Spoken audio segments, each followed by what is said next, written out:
what I am going to tell you about is how you can take part in the flagship, and the first flagship call. I will explain to you how we came to put together this call, what it is about, why is it a call and not something else, and at which stage we are in the whole process. Yeah. So, well, I guess that the first slide, let me check what it was. The first slide is the title. The second slide is useless because it says that Europe is very strong on quantum technologies. Very good. The third slide is also quite useless because you probably all have seen the Quantum Manifesto, right? And the Quantum Manifesto is something that we wrote, as you may know,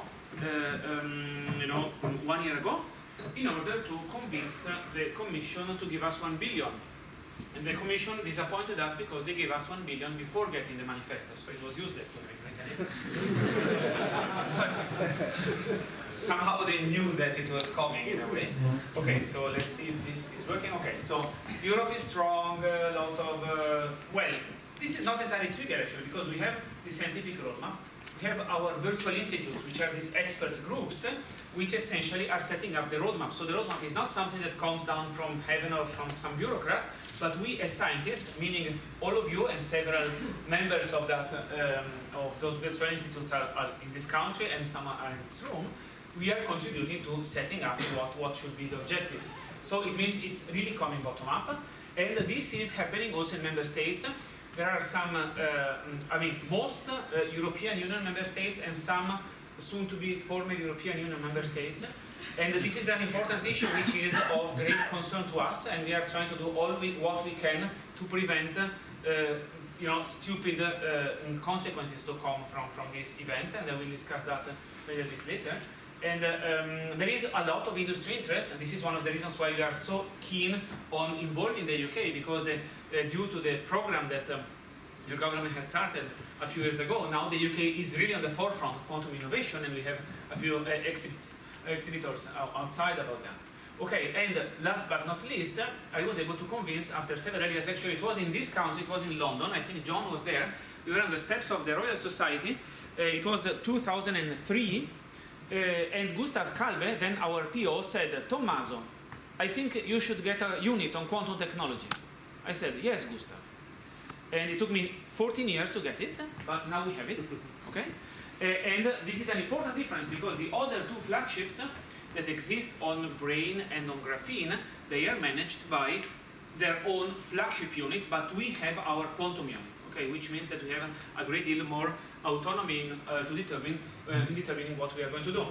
Okay, so here is the main message from the manifesto. We need to stay at the forefront of research in such a way that not only the Chinese launched the first quantum satellite, which we could have, but they do not take over everything else that we could do. And so this requires reinforcing scientific leadership, establishing engineering capability, and creating innovation ecosystems, of which the first ones we start seeing in this country. So, well, this is a picture from the manifesto, and you might have already seen this. Several of you have endorsed it. Actually, we have had 3,600 endorsements to that. This is where we gave it to the European Commission 1 year ago. And of course, there is some prominent figure here in British quantum innovation, Richard Murray from Innovate UK, who was bringing the voice of industry into the process. So here is a slide which is very important, not because you can read it, because it contains a lot of details, but this is an important slide because 1 year ago when I was writing this, unfortunately I was doing this on a classical computer. And on top of that, to make things worse, this classical computer was running Microsoft Windows. And on top of that, it was running Microsoft Office programs. Which means that while I was doing this, my computer collapsed several times every day. And the reason is that, well, Word offers this wonderful feature, which is track changes. And I wanted to use, to be sure, so I ran a consultation, and many of you have given input to that, to make sure that every single comma of this would be agreed upon by the whole community. So at one point I had this table in Word with 120 authors in track changes. Okay? And some of these authors wrote, and one example which I like to make is, Matthias Treuer said, we had here on point 2e, we had simulation of quantum chemistry to design new drugs. And Matthias said, no, that is bullshit. you have to write simulation of quantum dynamics and chemical reaction mechanisms to support drug design. And every politician laughs at this, because they think it is completely the same thing. But you are scientists, and so you understand that this is not the same thing.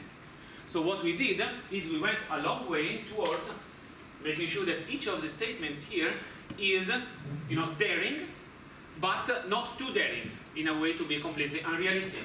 And in fact, I had over 3,600 people who signed this. I had 2 people, one of them said, point 2E, I don't really agree, I cannot sign this. And someone else said, point 4F, oh no, that is really not realistic. So if we had everybody saying, oh yes, of course we can do it, I would say that's not ambitious enough. If we would have, like the brain flagship had, like 900 prominent neuroscientists signing a letter to the commission, please stop funding this flagship because it is not realistic, I would say, maybe we are on the other side. Here, what we are trying to do is we are getting close to the top of what is ambitious but still doable and can be stated with our feet firm on the ground by scientists. So this is why I'm having this picture here, and of course you can download it from the internet. Actually, you can download all of this from the internet. You are welcome to take pictures, okay? But everything is on the internet. There was in Paris a few months ago a meeting of some high-level committee in the ministry.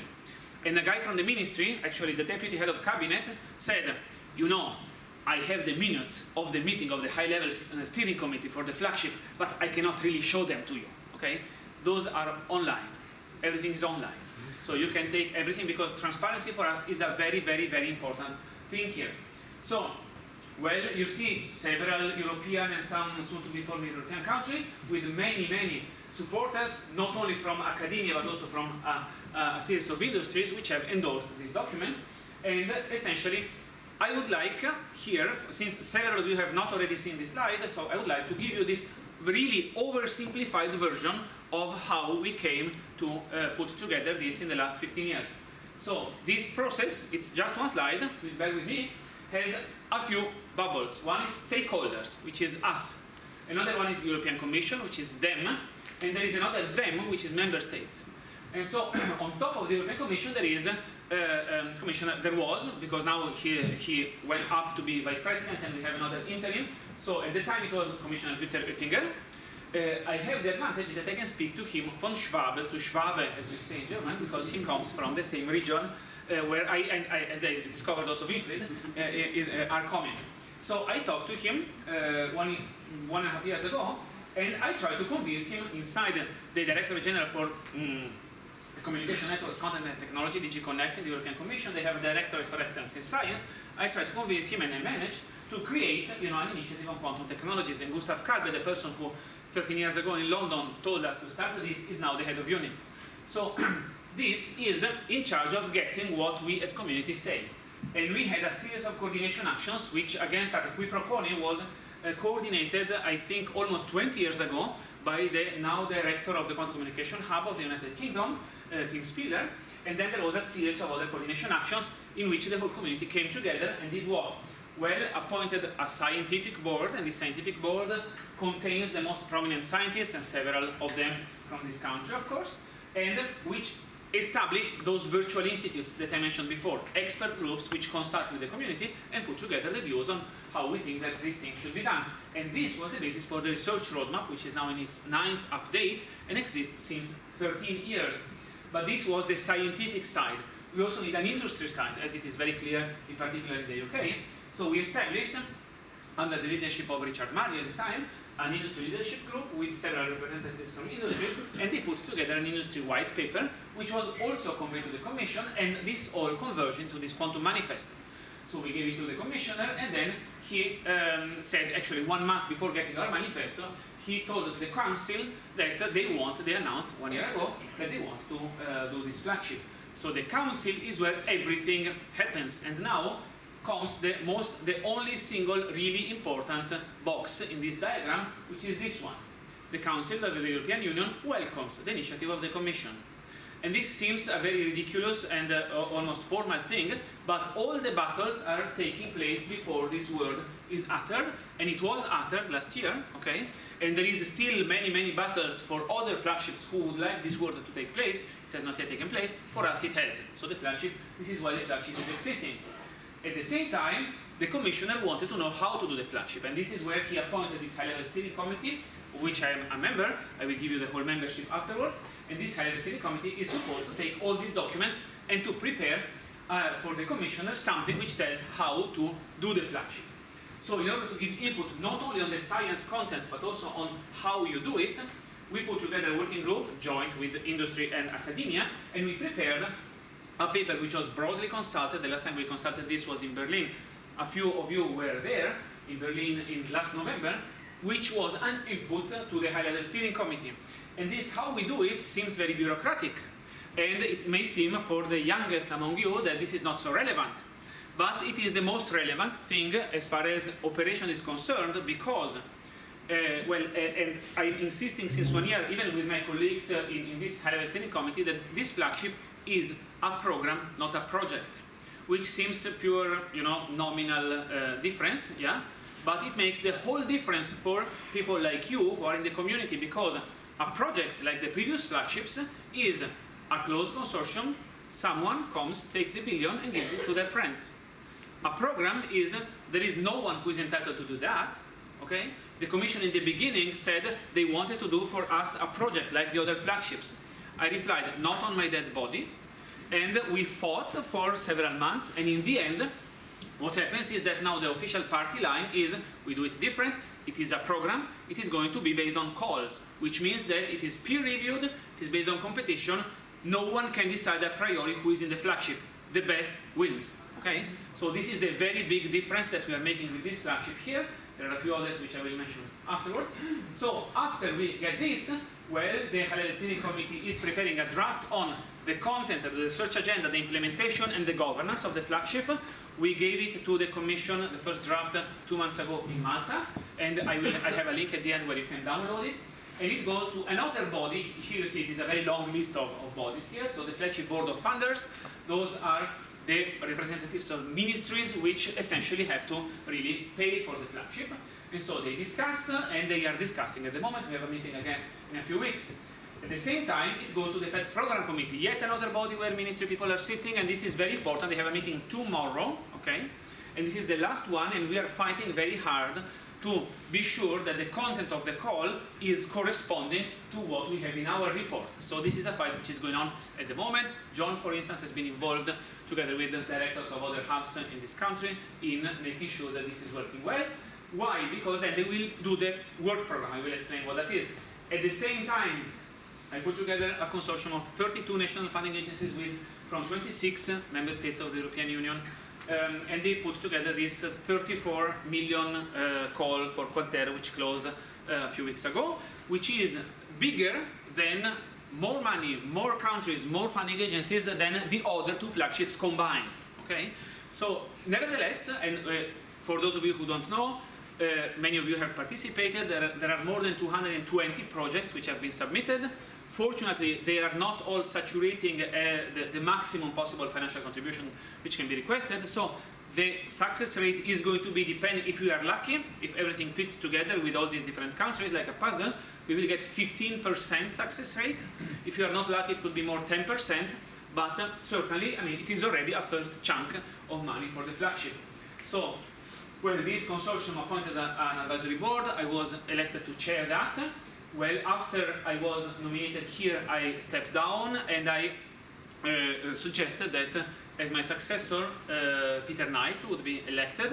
And this is a signal of many signals that we are trying to set, including the fact that I came this week in different places in the UK, because we really want to make sure that the British community, the UK community, let's say, is involved as much as possible in our initiative here. And there are different possibilities. Maybe I can elaborate on that afterwards if there are questions. So in any case, we advise the consortium to make the call, which now has closed. At the same time, here is what is happening essentially tomorrow, the final discussion on the work program.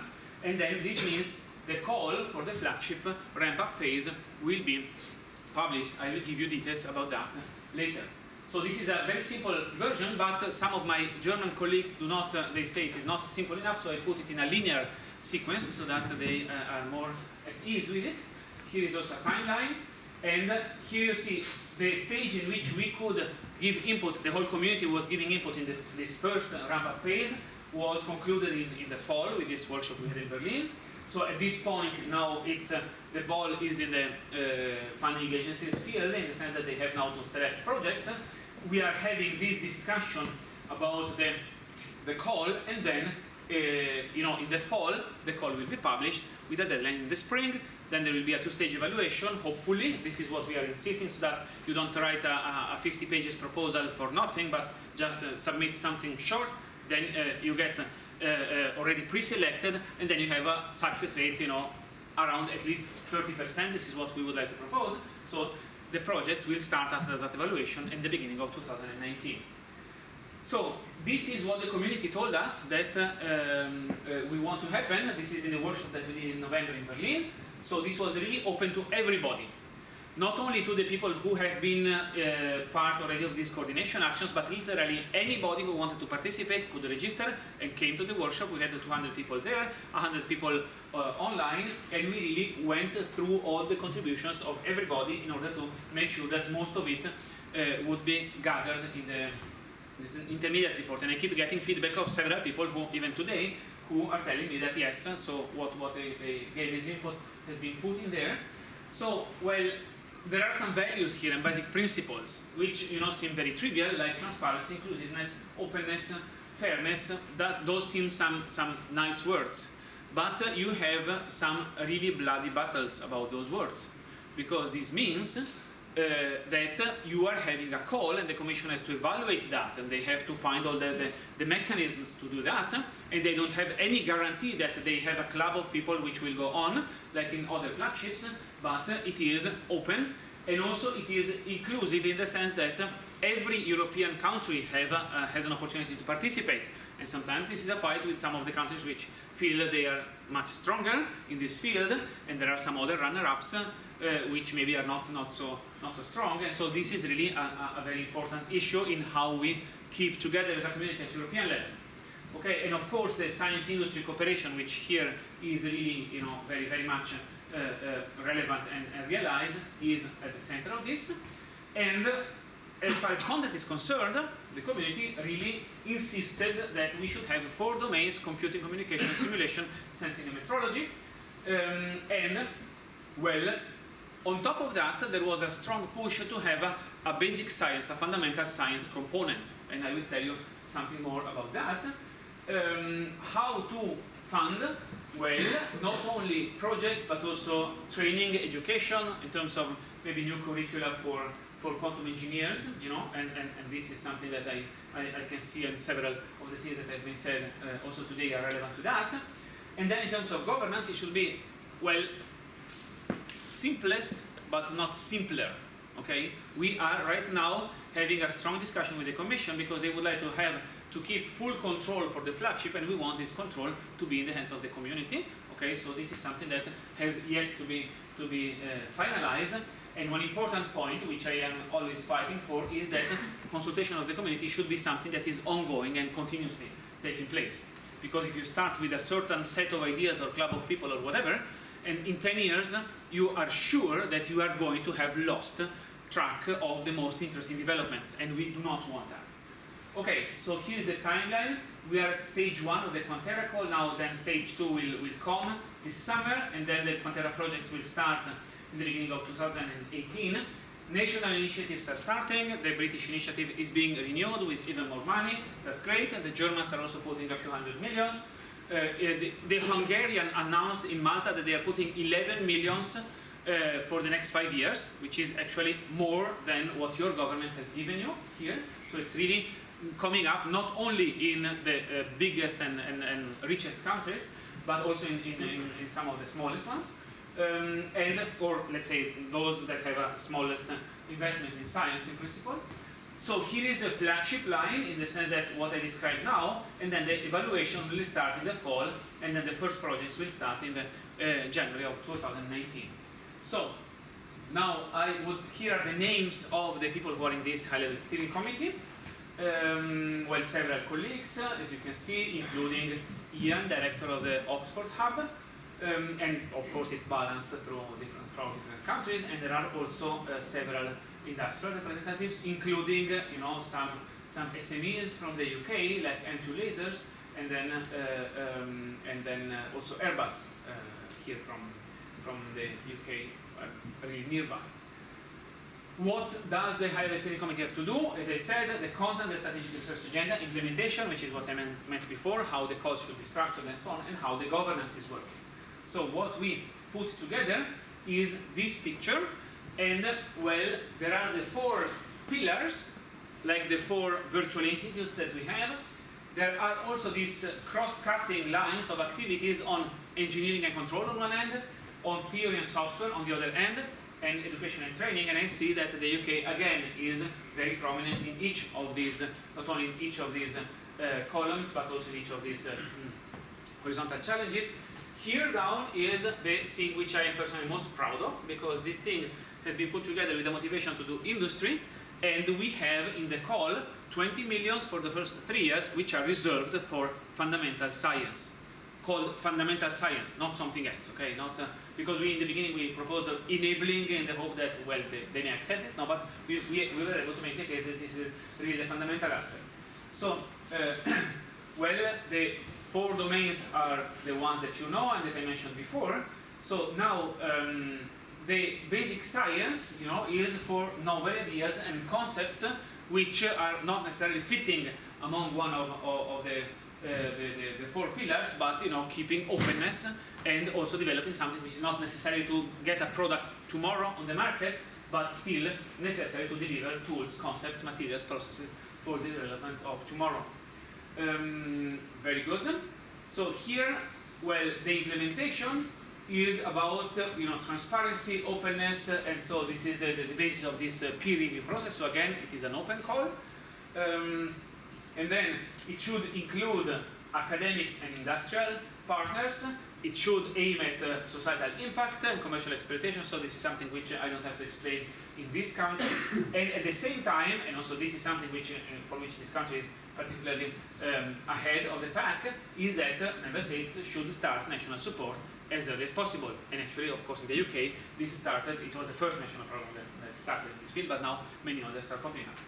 So, for the governance, well, the idea is we have the research agenda. From the research agenda follows the implementation model, and from the implementation model follows the structure and the governance, not vice versa. And of course, one important point is to have very strong links to the community, which is why I am going around like mad to try and involve as many people as possible and explain and get feedback on that. This week I was on Monday in Munich, on Tuesday in Glasgow, on Wednesday in Edinburgh, today I'm here, tomorrow I'm in London with the Russians, but well, that's a different story. Okay, here is where we gave this intermediate report 2 months ago to the Commission. Here is some prominent UK scientists from the quantum domain. Here are, I come now to 8 slides. I have for each domain, 1 slide of what is written in our intermediate report from the high-level steering committee. The other slide is a document which is not public yet, but I mean, you can receive it, anybody can actually get it from your national representatives in the program committee, which says how currently the draft version of the call is that is going to take place. So here for quantum communication, for instance, we speak about development of quantum random number generator and QKD devices and systems, both on the ground and in space, and also development of systems and protocols for repeaters, quantum memories, and stuff like that. So here is what is in the draft work program. Okay, so this is the current version, which is going to be discussed tomorrow. There are some changes that are going to be proposed, but you can see that it is pretty similar to what we have in the intermediate report. The budget, the other flagships had for the ramp-up phase, the first 3 years, they had 50 million euros each. We are having 161.5. It is more than 3 times as much.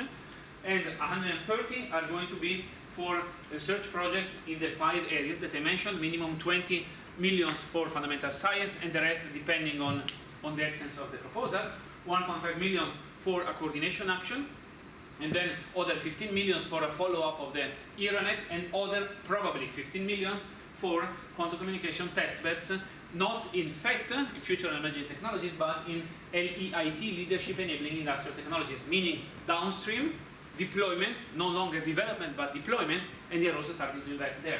So this is for quantum communication. For computing, well, the point here is demonstrating routes to make photon and quantum processors in excess of 50 qubits, and here is what they have currently in the text of the work program. So we should have at least 10 qubits and scaling up to more than 100. And the point is, this is platform agnostic. So this is open to participation from any physical system that can have a perspective to achieve them.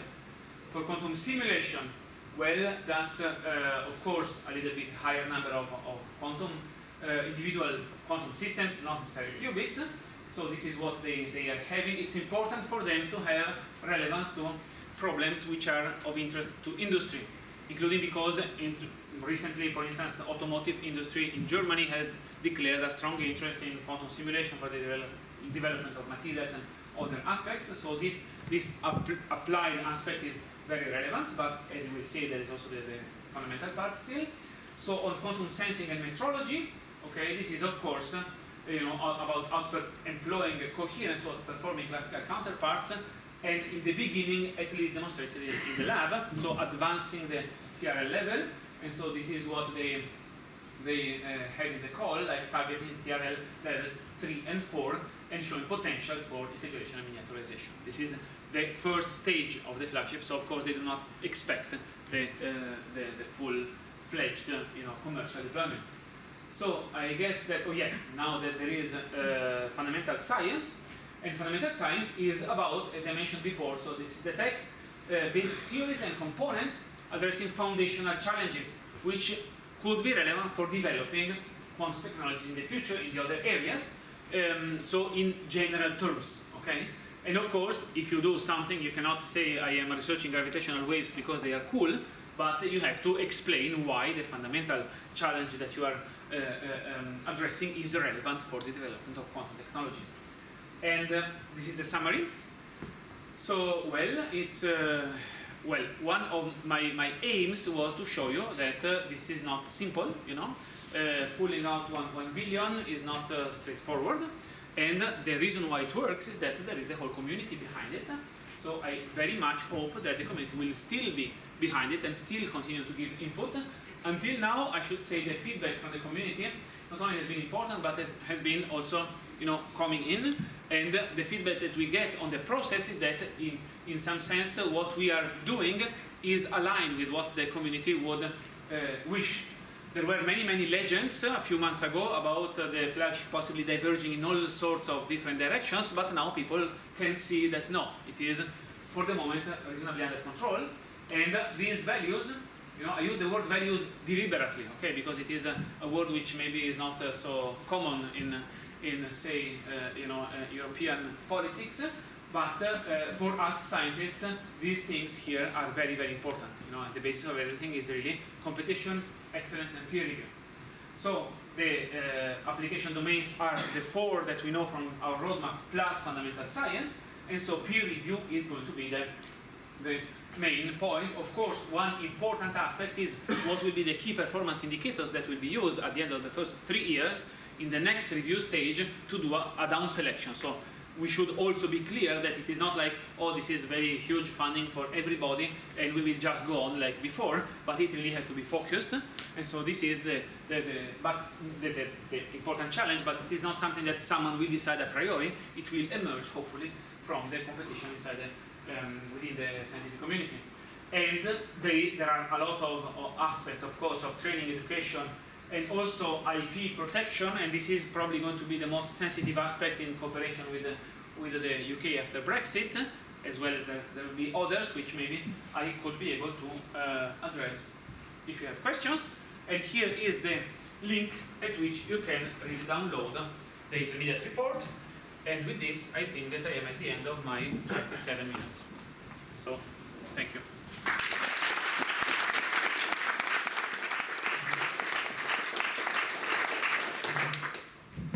Right there.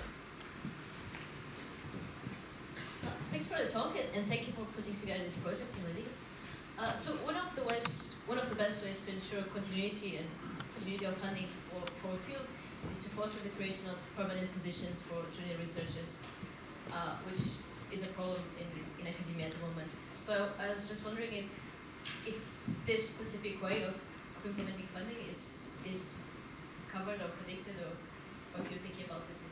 So we are thinking about it. This is something that we cannot possibly address with the European call. So what I talked about here mostly is the 500 millions which are going to come from Europe, and in the other 500 millions which are coming from the member states, this is exactly something that is possible to be done. This needs to be addressed because there cannot be any uniform European legislation for that. Okay, so this needs to be addressed at national level. For instance, in Germany, for our part, I can say that the first chunk of money which they are going to announce the call in the next few weeks is going to contain two important components. One is enabling technologies and the other is young researchers, and this is something that we are strongly discussing in connection with tenure track options, because I mean, if you don't give a longer term perspective, you are not going to get anything done. And we saw it very clearly. For instance, we went with a few colleagues from the High Level Steering Committee on a world tour around IBM, Google, China, and so on. And in Google, it was clear that Google purchased John Martinez and his whole group. And John said very clearly that exactly what you say, that you don't have the problem anymore of students that build up competence and they go away, but you have also junior positions which are permanent and allow you to focus on engineering and technology development.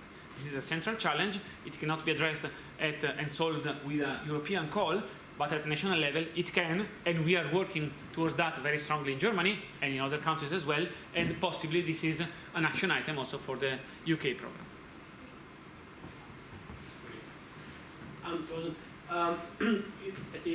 When the intermediate report was presented, there was still a bit uncertainty about the peer review process, because obviously in Europe you're going to have some conflict of interest, but you may not necessarily want to run the program from the US either. So is there some more information on how that will be done? Not yet, no, because I should say that this is something that the Commission is going to take care of, and they have not given us yet any detail on how they plan to deal with this. What we are doing is we are thinking in terms of conflict of interest. We are discussing right now, like we had a discussion with the Commission a few days ago about at the governance level. Because I personally think, and several of our scientific colleagues think, that if you are in a project, you should not be in the steering committee, okay? Because there should be a Chinese wall between those two. And the Commission already started saying, oh no, but maybe that's not such a big deal. So let's see, we will see the rules for conflict of interest and so on. So it's interesting that from our side, as scientists, we tended to be much more strict on this. Because if you, after the first 3 years, you have to make a choice, okay, it's not like, oh, I am in the High Level Steering Committee and, well, it is not concerning my project, so I can stay here and discuss. Because if I have a stake, I should not really be involved in the decision of what are the next strategic directions and what should be removed or not. So this is a big problem. We are advising the Commission in terms of the governance for the reviewing process, since it is something that they are going to take care of. We are still waiting for them to tell us how they want to proceed, but we have not had any news after the Malta event. What about other countries? Can other countries that are not members of the EU somehow participate in this? So, as you know, we are going to discuss that tomorrow morning with your ambassador in London. Sorry, you're no longer Russian? I thought you were still. Two countries. One of your ambassadors. One of your many ambassadors. Yes. So I also have two countries. Majority of my passport is German, so I am mostly German at the moment. So anyway, so that's important. We are trying to foster that as much as possible. not only towards Russia, for instance, who invited us to this event, but of course also towards the US, with whom, and Canada, with whom there are a lot of cooperations, and possibly also with China, where there is also increasing cooperation. Our approach as scientists is science has no border and should have no borders.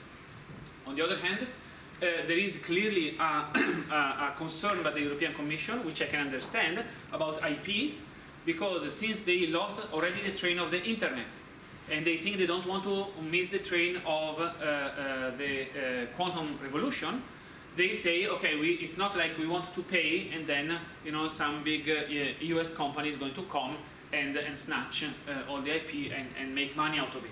So this is very sensitive. This is one of the main concerns by the European Commission. Certainly, from the side of several member states, there is a will, nevertheless, to cooperate. Okay, in the sense that this Quantera, this Eranet, at the moment, and Marek, who is sitting behind you, is in the advisory board of that and can confirm that.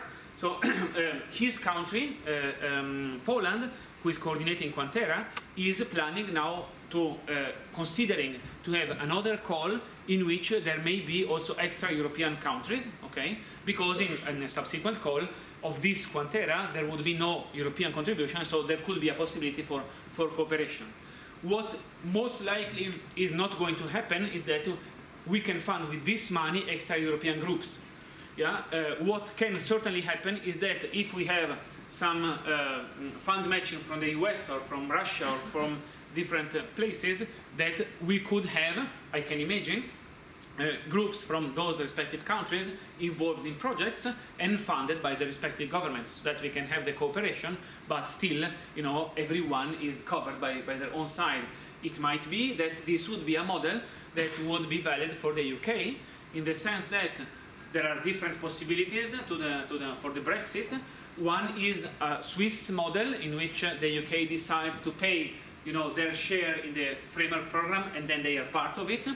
Even if this wouldn't happen, given the new phase of the National Quantum Technologies program, there might be the possibility, I imagine, that part of the money could be used to finance cooperations and the sort of British side, the UK side, into some cooperation networks. So this remains to be seen.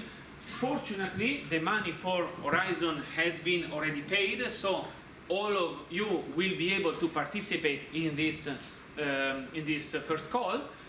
All of you, I mean, not you, Alex, of course, but all of the British people are going to be able to participate in this call.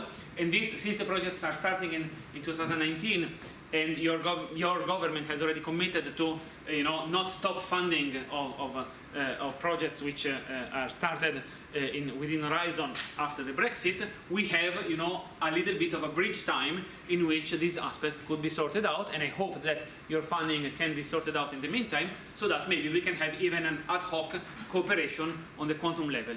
I have started discussing this with Peter Knight. I'm seeing him tomorrow. This nice Russian happening, and I'm going to discuss that further with him as well. I think we'll pause there. I'm sure there'll be some more questions for Tommaso. So let's thank all of our speakers for today.